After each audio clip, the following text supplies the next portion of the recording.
পর্ণ video দেখে যারা অভ্যস্ত, অশ্লীল, নোংরা এবং কুরুচিপূর্ণ ভিডিও দেখে যারা অভ্যস্ত, তারা নানা ধরনের সমস্যায় ভুগে থাকে। এই পর্নোগ্রাফি রয়েছে অনেক ধরনের ক্ষতিকর দিক। তারা তাদের ব্যক্তিগত জীবনে যেমনি ক্ষতিগ্রস্ত হয়, তারা তাদের বৈবাহিক জীবনে যেমনি ক্ষতিগ্রস্ত হয়, তারা সামাজিক জীবনে এবং ধর্মীয় দিক থেকেও তারা প্রচন্ড ক্ষতিগ্রস্ত হয়।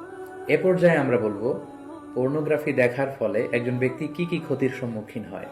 সর্বপ্রথম যে ক্ষতিটির সম্মুখীন সে হচ্ছে সেটি হচ্ছে সেই ব্যক্তি তার আত্মাকে কলুষিত করে দিচ্ছে। ফলে কোনো এবাদতে সে মজা পাবে না, সে সালাত আদায় করে মজা পাবে না, সে কোরআন তেলাওয়াত করে মজা পাবে না, সে তাসবিহ করে মজা পাবে না, এবং আল্লাহ তাআলার ক্রোধ সে অর্জন করছে আল্লাহর রহমতের পরিবর্তে। আল্লাহর লানও তার উপর বর্ষিত হচ্ছে। এবং মানুষের দেহের যতগুলো অঙ্গ রয়েছে তার মধ্যে থেকে সবচাইতে দামি অঙ্গ হচ্ছে তার আত্মা। And pornography is damaging your soul. বিষ্ণু নবী সাল্লাল্লাহু আলাইহি ওয়াসাল্লাম বলেছেন, আলা ইন্না ফিল জাসাদি মুদগা ইযা সলুহাত সলুহাল